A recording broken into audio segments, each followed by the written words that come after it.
মানুষের আত্মা রূহ যখন কণ্ঠাগত হয়, মানে এখানে পৌঁছে যায় তারাকি, হ্যাঁ, এজা বালাগাতিল হুলকুম যেমন অন্য আয়াতে রয়েছে। ওয়াকিলা, যখন মানুষ মুমূর্ষ অবস্থায়, শেষ অবস্থায় মরুমরা আর বাঁচবে না, তখন পরিবার পরিজন আত্মীয় স্বজন কি করে? কিছু আছে যারা, দেখো কোনো আলেম ওলামা, দেখো কোনো ব্যক্তি, দেখো কেউ একটু ঝাড়ফুঁক করতে পারবে কিনা, তো ওই ঝাড়ফুঁকের কথা এখানে বলা হয়েছে।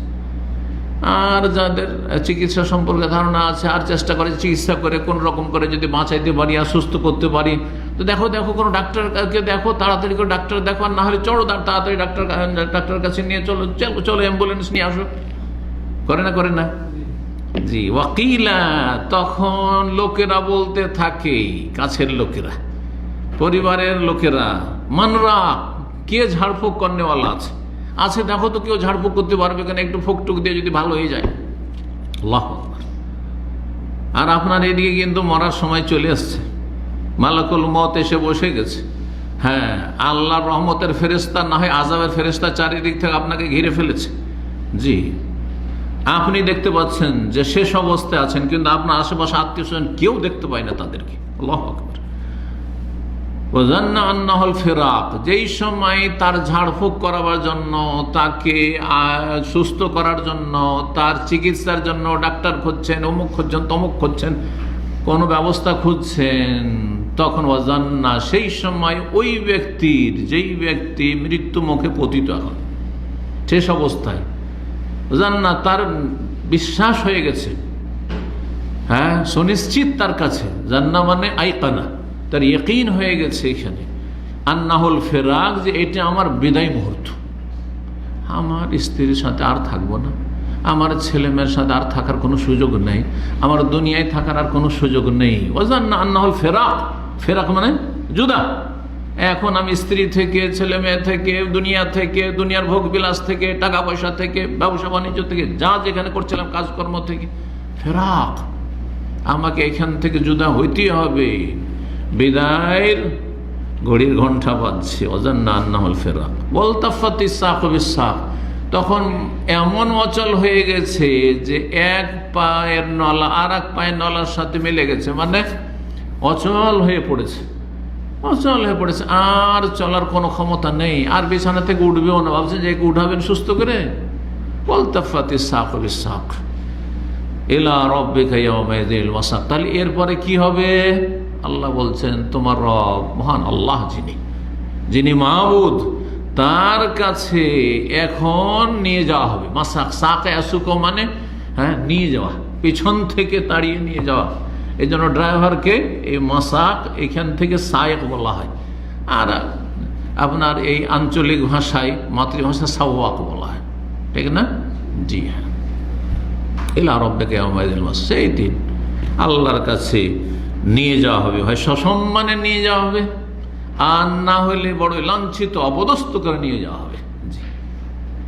সরকারের কাছে যদি কোনো ব্যক্তিকে নিয়ে যাওয়া হয়, তার দুটো অবস্থা হইতে পারে, প্রশাসনের কাছে নিয়ে যাওয়া হইলে বা সরকারি দপ্তরে নিয়ে গেলে সসম্মানে নিয়ে যাওয়া হচ্ছে, বড় আদর আপ্যায়নে নিয়ে যাওয়া হচ্ছে, আর না হলে বড় লাঞ্ছিত করে আসামের কাঠগড়ে হাজির করে হাত পায়ে আপনার শিকলাবদ্ধ করে নিয়ে যাওয়া হচ্ছে।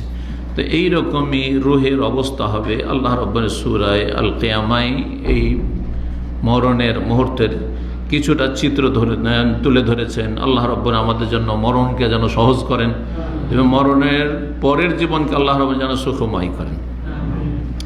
এই মৃত্যু সম্পর্কে কয়েকটি হাদিস আপনাদের সামনে পেশ করে এটি দিয়ে আজকের আলোচনা শেষ হবে। 1 নম্বর হাদিস সাহাবী সাহল ইবনে সাদ আনসারী রাদিয়াল্লাহু তাআলা আনহু থেকে বর্ণিত। তিনি বলছেন, যা জিবরিল ইলা নবী সাল্লাল্লাহু আলাইহি সাল্লাম, একবার নবী সাল্লাল্লাহু আলাইহি সাল্লামের কাছে জিবরাইল আলাইহিস সালাম আসলেন। যখন তখন আসতেন, ওহী নিয়ে আসতেন, আবার কখন এমনি দেখা সাক্ষাতের জন্য আসতেন, আল্লাহর হুকুম হইলে আসতেন, আল্লাহর বিনা হুকুমে নয়। নবী সাল্লাল্লাহু আলাইহি সাল্লামের কাছে এসে বলেন, ফাকালা ইয়া মুহাম্মদ, এসে বলে, হে মুহাম্মদ সাল্লাল্লাহু আলাইহি ওয়াসাল্লাম। জিবরাইল ফেরেশতা নবী সাল্লাল্লাহু আলাইহি ওয়াসাল্লাম মুহাম্মদ বলছেন, কিন্তু কোন উম্মতের কোন ব্যক্তির জন্য জায়েজ ছিল না যে নবী সাল্লাল্লাহু এইভাবে সম্বোধন করবে, কাফেররা এইভাবে সম্বোধন করত। তো নবী সাল্লাল্লাহু আলাইহি ওয়াসাল্লামকে সম্বোধন করতে হবে ইয়া রাসূল আল্লাহ, হ্যাঁ, ইয়া নবী আল্লাহ, এইভাবে সাহাবায়ে কেরামগণ সম্বোধন করতেন। হে মুহাম্মদ সাল্লাল্লাহু আলাইহি ওয়াসাল্লাম, জিবরাইল আলাইহিস সালাম বলছেন, ইসমা শিত ফাইন্নাকা মাইয়িত, তুমি যতদিন চাইবে বাঁচো।